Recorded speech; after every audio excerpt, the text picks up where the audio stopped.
Bulatkan tekad, kuatkan hati, negeri ini memanggilmu kawan.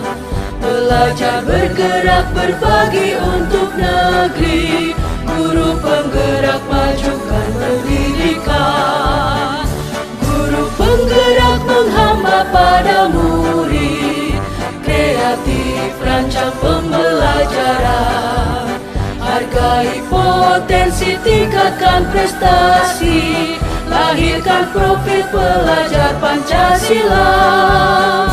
Belajar, bergerak, berbagi untuk negeri, kita menjalin kolaborasi. Belajar, bergerak, berbagi untuk negeri, demi bakti pada Ibu Pertiwi.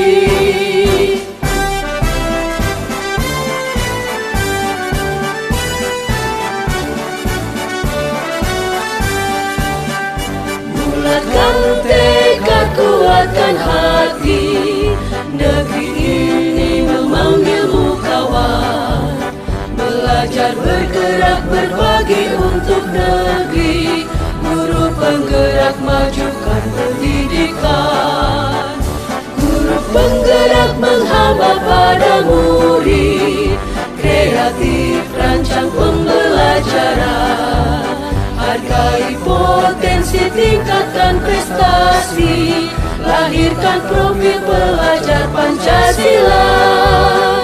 Belajar, bergerak, berbagi untuk negeri, kita menjalin kolaborasi. Belajar, bergerak, berbagi untuk negeri, demi bakti pada Ibu Pertiwi. Belajar, bergerak, berbagi untuk negeri, kita menjalin kolaborasi. Belajar, bergerak, berbagi untuk negeri, demi bakti pada Ibu Pertiwi. Demi bakti pada Ibu Pertiwi.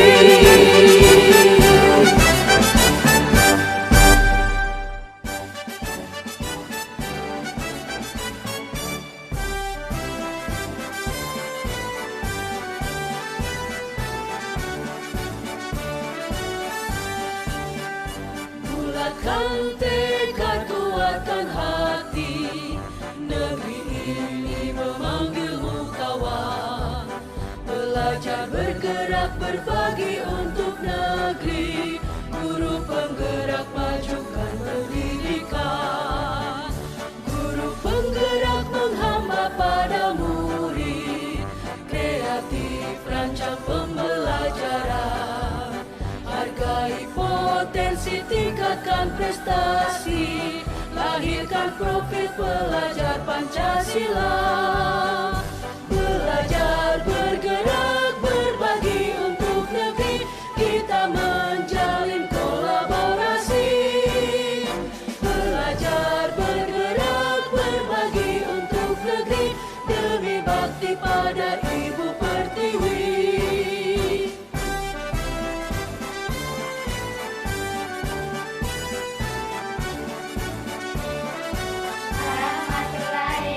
Bulatkan tekad, kuatkan hati, negeri ini memanggilmu kawan. Belajar, bergerak, berbagi untuk negeri, guru penggerak majukan pendidikan. Guru penggerak menghamba pada murid, kreatif rancang pembelajaran. Hargai potensi, tingkatkan prestasi, lahirkan profil pelajar Pancasila. Belajar, bergerak, berbagi untuk negeri, kita menjalin kolaborasi.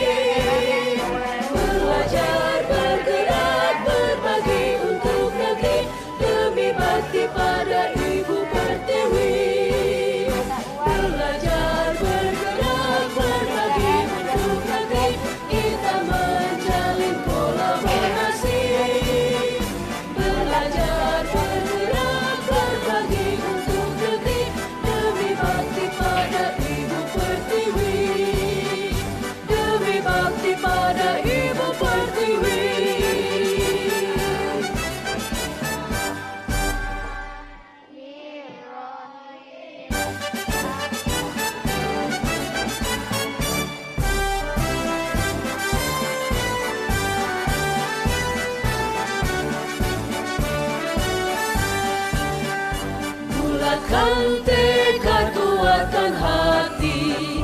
Negeri ini memanggilmu kawan. Belajar bergerak berbagi untuk negeri. Guru penggerak majukan pendidikan. Guru penggerak menghamba pada murid. Kreatif rancang pembelajaran.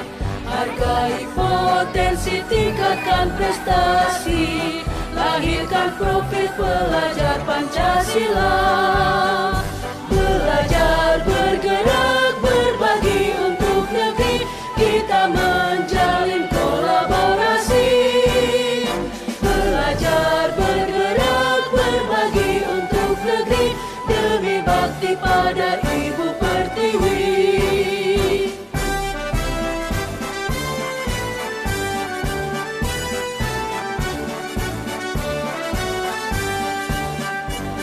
Bulatkan tekad, kuatkan hati.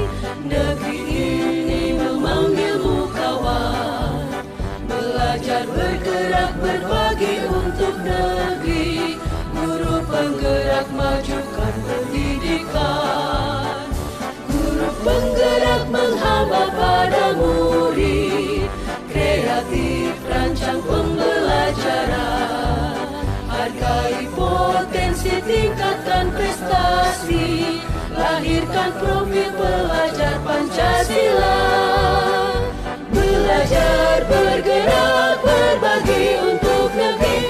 Kita menjalin kolaborasi. Assalamualaikum warahmatullahi wabarakatuh. Waalaikumsalam warahmatullahi wabarakatuh. Yang terhormat Bapak Kepala SDN 10 Bone Pantai, yang saya cintai, saya banggakan dan saya hormati tenaga pendidik dan tenaga kependidikan SDN 10 Bone Pantai. Puji syukur alhamdulillah kita panjatkan kepada Ilahi Rabbi Allah Subhanahu wa Ta'ala, karena atas kuasanya kita masih dapat berkumpul di ruangan ini dalam rangkaian acara sosialisasi budaya positif. Pada kesempatan ini perkenankan saya menyampaikan tentang materi budaya positif sebagai pengindasan dari modul 1.4 dalam program pendidikan calon guru penggerak. Semoga dengan adanya materi ini nanti akan bermanfaat bagi kita semua sebagai guru, dan insya Allah di antara yang hadir di sini kedepannya akan menjadi calon guru penggerak tahap selanjutnya. Amin. Dalam modul 1.4 ini saya mempelajari tentang apa dan bagaimana penerapan budaya positif di sekolah maupun di dalam kelas.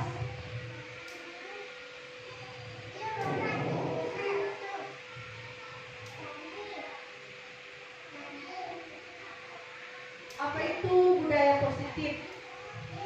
Seperti kita ketahui bersama bahwa budaya itu adalah satu kebiasaan.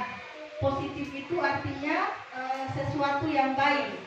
Nah, dari pengertian dua kata ini dapat diartikan bahwa budaya positif itu adalah kebiasaan-kebiasaan atau hal-hal yang baik yang kita terapkan dalam lingkungan sekolah.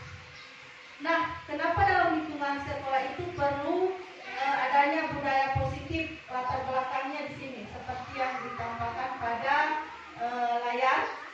Suasana positif sangat mendukung dalam pembelajaran yang kondusif, karena dengan suasana yang positif, murid dan guru akan menemukan suatu kondisi pembelajaran yang menyenangkan, sehingga proses pembelajaran dapat berjalan tanpa adanya suatu beban. Jadi siswa dalam proses pembelajaran itu mereka menganggap materi itu bukan beban atau tugas itu bukan beban. Tetapi budaya positif di sini adalah suatu kebutuhan. Jadi murid mempelajari sesuatu itu karena kebutuhannya. Maka hal ini akan menggerakkan moral yang positif dari murid kita, sehingga karakter murid akan terbentuk tidak hanya dari sisi akademik atau intelektual atau pengetahuannya saja, tetapi dari segi lingkungan yang ada. Budaya positif adalah nilai-nilai, keyakinan, dan kebiasaan di sekolah yang berpihak pada murid agar mereka dapat berkembang menjadi pribadi yang berpikir kritis, penuh hormat, dan bertanggung jawab. Nah, sekarang bagaimana membentuk budaya positif di sekolah atau minimal di dalam kelas? Salah satunya dengan cara membentuk disiplin positif. Disiplin positif adalah penerapan disiplin yang tanpa kekerasan dan ancaman, yang dalam prakteknya melibatkan komunikasi tentang perilaku yang efektif antara guru dan murid. Kita semua pasti sudah pernah membuat peraturan yang ada di dalam tata tertib. Misalnya sebelum pelaksanaan apel pukul 7.15 atau siswa harus sudah hadir pada sebelum pelaksanaan upacara pukul 7, atau siswa harus mengikuti pembelajaran tepat waktu dan aturan-aturan lainnya seperti murid harus mengumpulkan tugas tanpa memperhatikan kebutuhan dan keinginan mereka. Nah, peraturan-peraturan ini ada kalanya tidak berpihak pada murid karena dibuat hanya oleh satu pihak, yaitu hanya guru yang membuat peraturan tersebut. Oleh karena itu, perlulah kita membuat satu kedisiplinan yang positif. Di sini saya tidak mengatakan bahwa disiplin yang selama ini kita buat di lingkungan itu adalah negatif. Saya tidak mengatakan demikian, tetapi disiplin yang saya maksud adalah penerapan disiplin yang tanpa kekerasan dan ancaman. Sehingga dalam penerapannya disiplin positif ini akan melibatkan komunikasi tentang perilaku yang efektif antara guru dan murid. Dalam penerapannya disiplin positif ini, murid diajarkan untuk memahami konsekuensi dari perilaku mereka. Selain itu, disiplin positif juga mengajarkan murid bertanggung jawab serta rasa hormat dan berinteraksi dengan lingkungan. Jadi, disiplin positif ini adalah salah satu cara penerapan disiplin yang bertujuan untuk menumbuhkan kesadaran serta memberdayakan murid untuk melakukan sesuatu tanpa sogokan, ancaman maupun hukuman.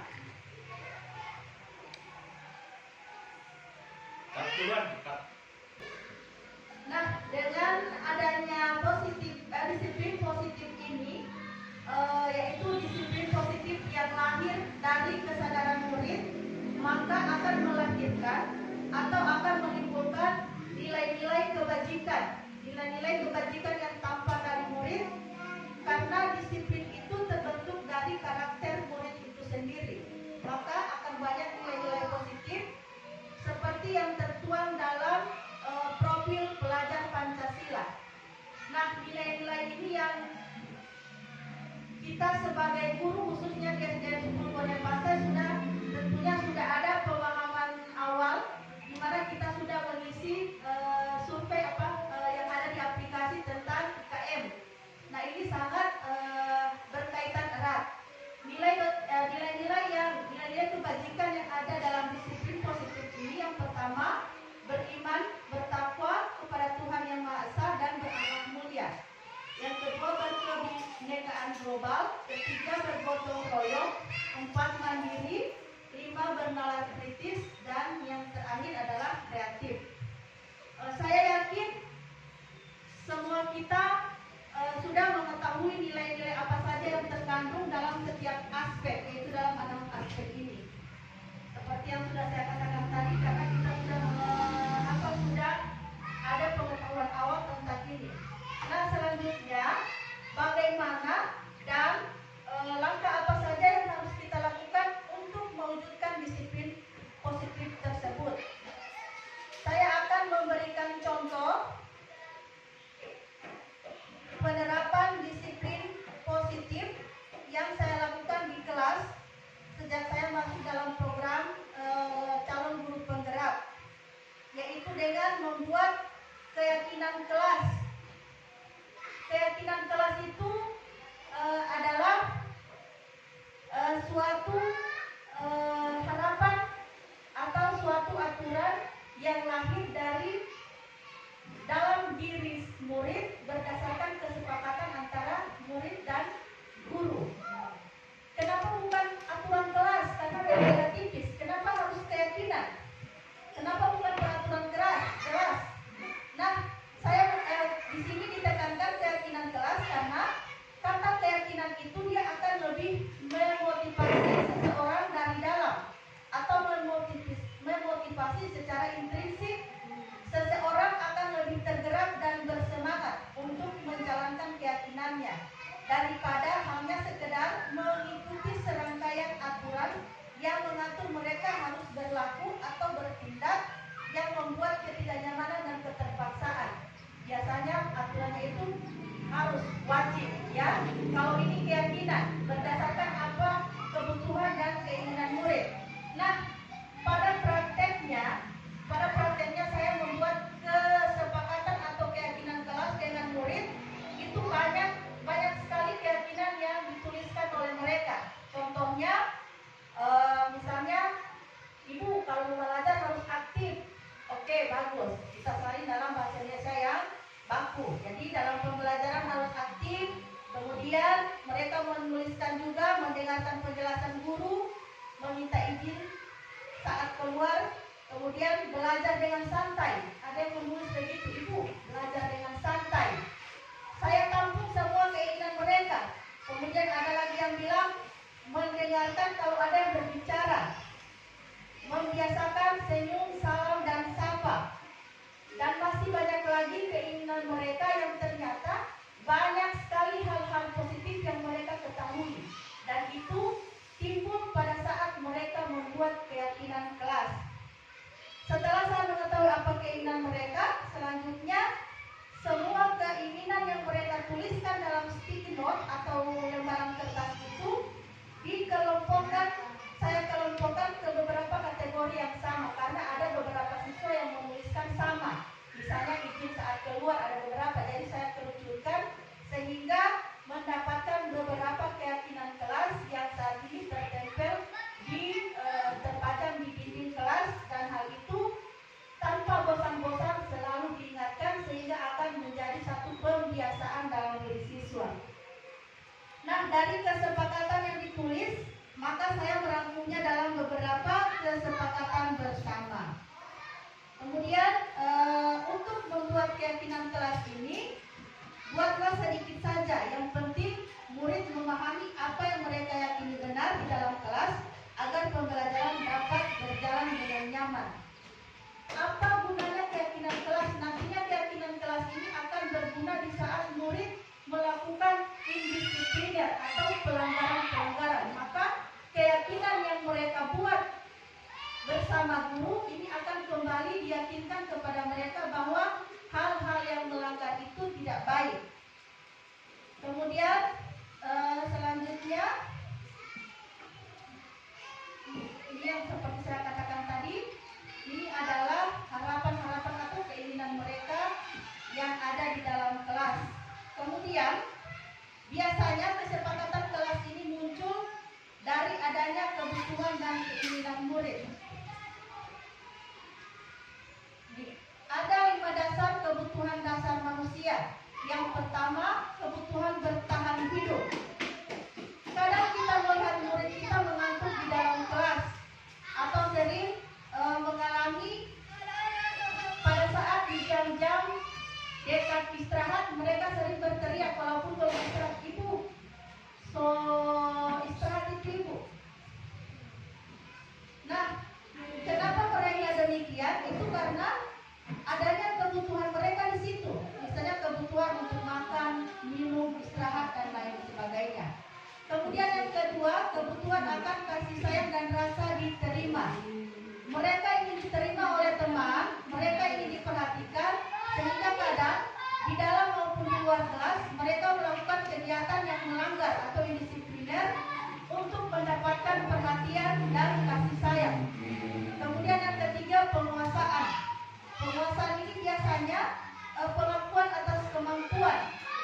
biasanya kalau murid berhasil mengerjakan suatu pekerjaan, mereka juga ingin kita memuji mereka, misalnya dengan wah kamu hebat, ya.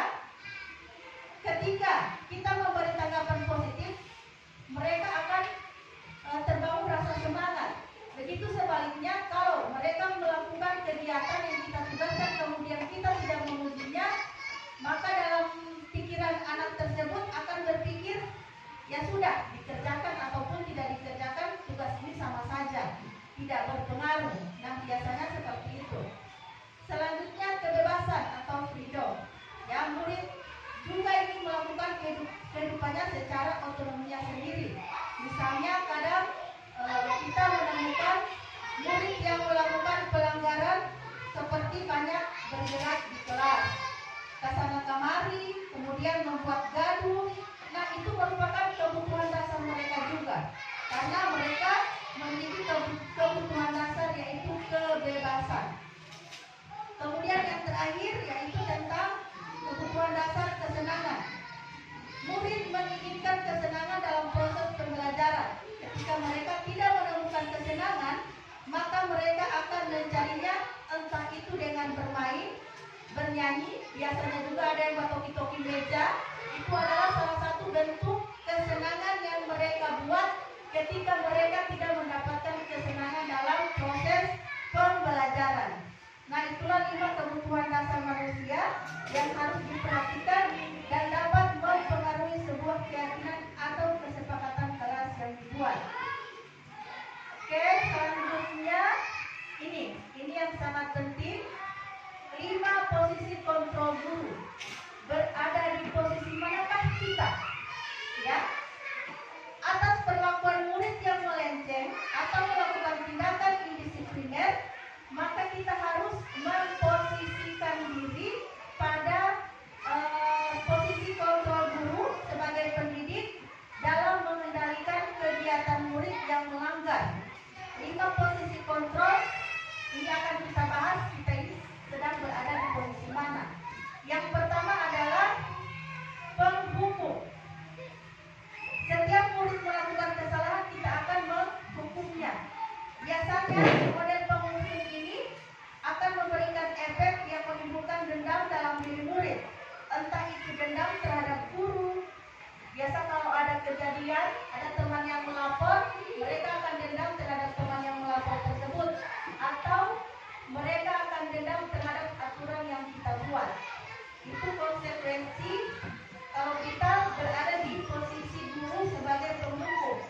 Namun ada kalanya kebiasaan-kebiasaan kita selama ini kadang timbul, saya juga merasa pesimis, kadang timbul sedangkan ada hukum tidak memadainya, apalagi cuma lepas sedia. Ini di sini bukan pembiaran, tetapi lebih ke menumbuhkan karakter murid untuk budaya positif. Kemudian yang kedua, sebagai posisi kontrol sebagai pembuat rasa bersalah. Misalnya ada siswa yang melakukan kesalahan, kita mungkin pernah berkata, kamu tidak sayang sama orang tuamu. Dan biasakan begitu kalau Farel, coba sini, jadi tidak sayang pada lagi mama, hari-hari dia kasih jajan baru kelakuanmu tidak bagus. Itu adalah posisi kontrol guru sebagai pembuat rasa bersalah. Nah, efeknya kata-kata seperti itu akan membuat murid merasa bersalah. Kemudian yang ketiga, posisi kontrol guru sebagai teman. Di posisi ini biasanya kalau kita sudah agak akrab dengan murid dan murid tersebut melakukan kesalahan, kita mungkin bisa melakukan posisi kontrol sebagai teman. Misalnya, dan ini sebagian besar saya lakukan di kelas 6. Saya memposisikan guru sebagai teman mereka di saat mereka melakukan indisipliner atau melanggar. Kita bisa gunakan kata-kata, ayolah jangan diulangi lagi, besok jangan terlambat lagi ya. Biasanya kalau yang terlambat itu kita beri hukuman ya. Kemudian yang keempat adalah sebagai pemantau. Pemantau itu ketika ada murid yang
satunya yaitu dengan menggunakan segitiga restitusi.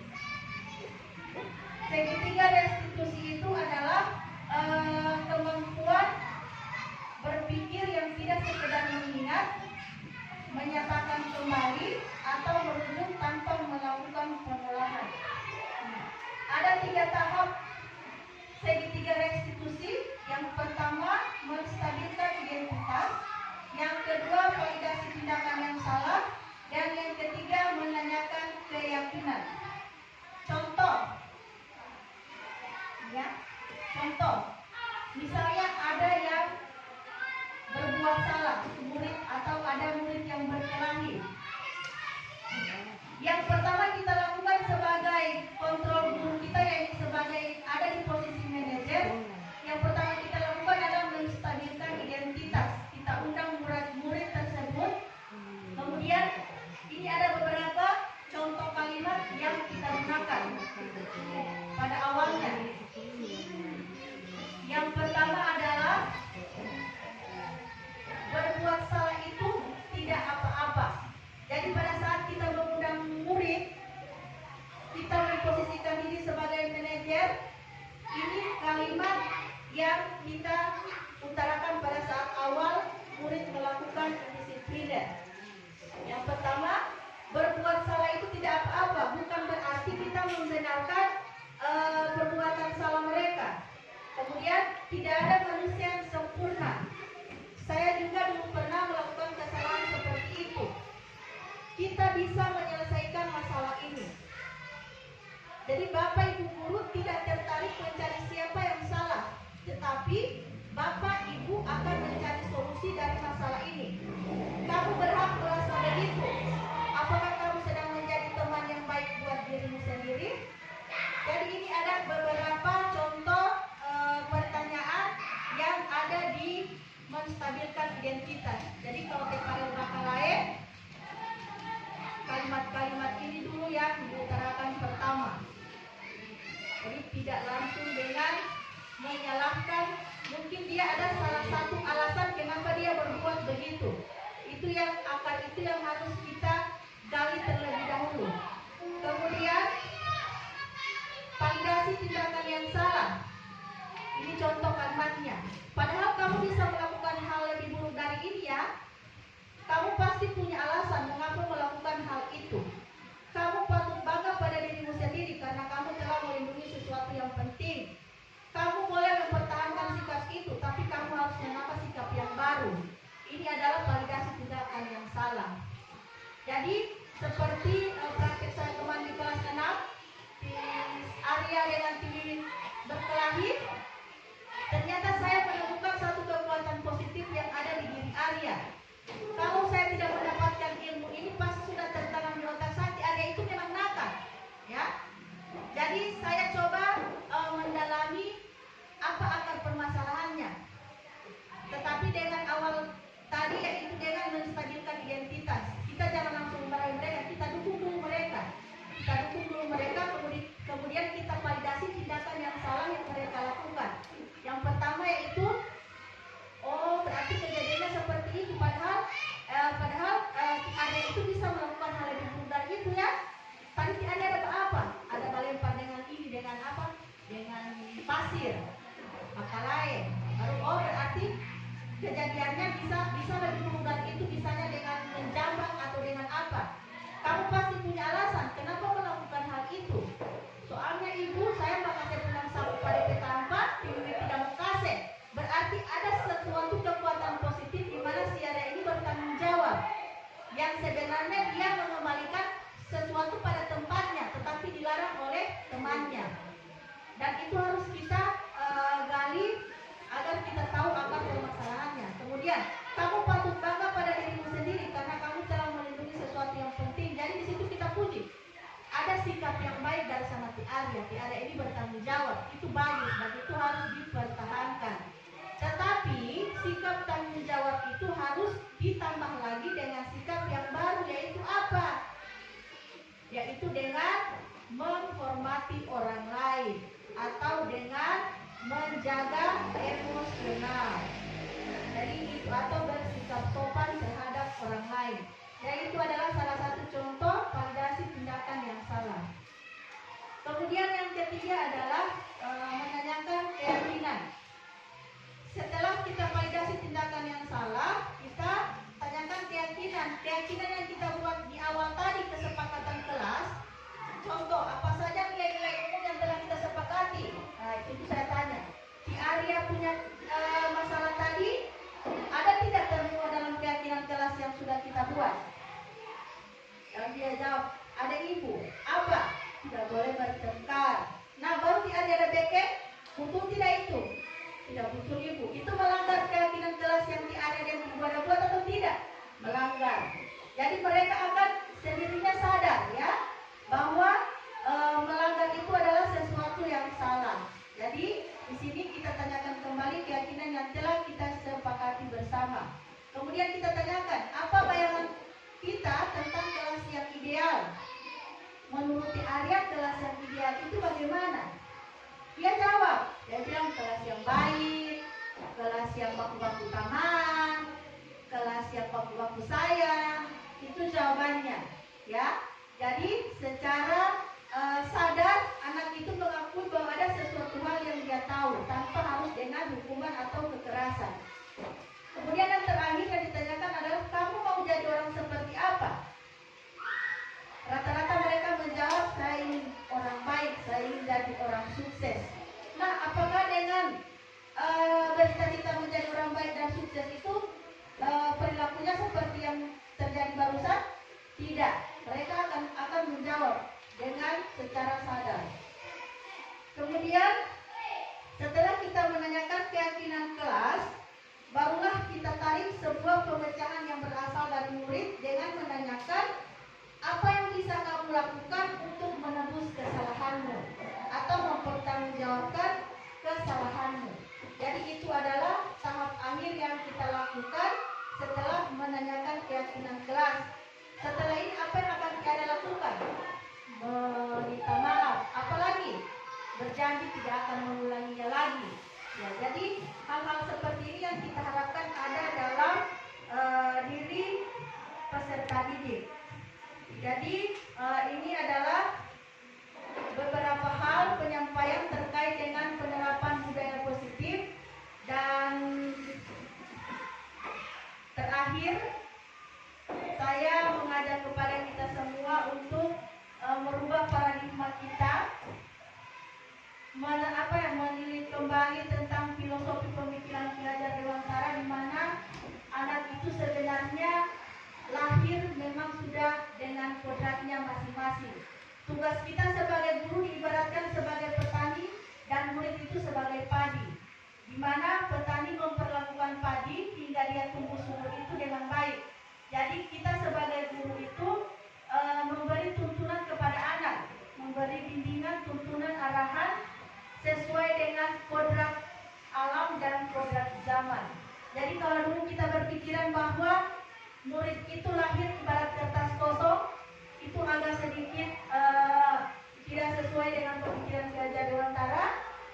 Yang menurut Ki Hajar Dewantara bahwa anak itu lahir memang sudah ada kodratnya masing-masing. Tinggal bagaimana tugas guru mengarahkan perilakunya. Saya yakin tidak semua siswa itu memiliki image negatif seperti ada beberapa siswa yang ada di sekolah ini. Saya yakin mereka ada sisi positifnya dan itu baru kita temukan di dalam diri mereka. Sehingga di sini saya mengajak kepada kita semua untuk menerapkan penerapan budaya disiplin di kelas maupun di sekolah. Dan saya sadar untuk merubah kebiasaan ini memang sulit, karena jujur awal saya menerima materi ini juga ada keluar kata setengah mati ya, dan dengan hukuman. Dan itu kami konsultasikan dengan fasilitator, dan fasilitator juga mengajak kami untuk perlahan mulai berubah berarah ke nilai positif, yaitu dengan penerapan budaya. Demikian pemahaman dari saya. Lebih dan kurangnya saya mohon maaf. Mungkin ada sedikit penyampaian dari Bapak Kepala Sekolah. Disilahkan.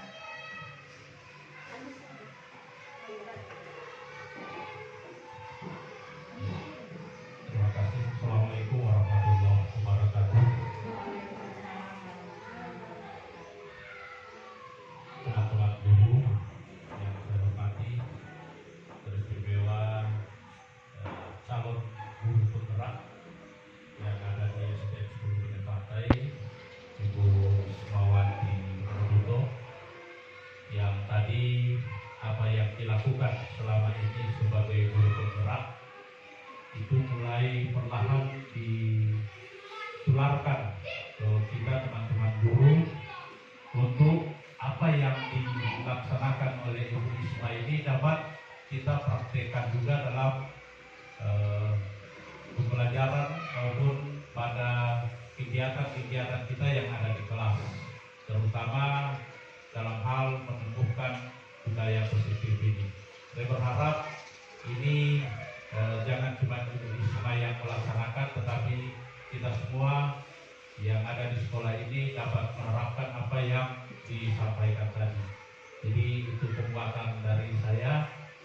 Terima kasih atas perhatian teman-teman. Assalamualaikum warahmatullahi wabarakatuh.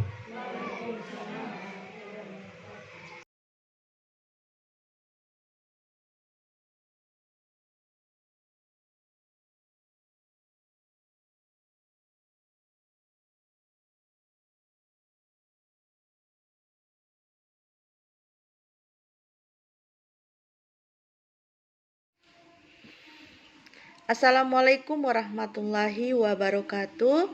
Saya Ismawati Moduto, calon guru penggerak Angkatan 5 Kabupaten Bone Bolango.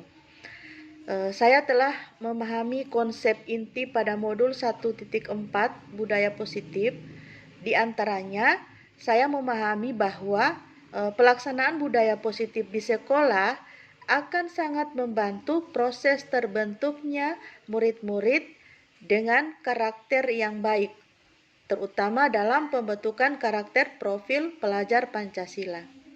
Secara khusus, materi yang telah saya pahami melalui modul ini adalah disiplin positif, posisi kontrol guru, kebutuhan dasar manusia, keyakinan kelas, dan segitiga restitusi.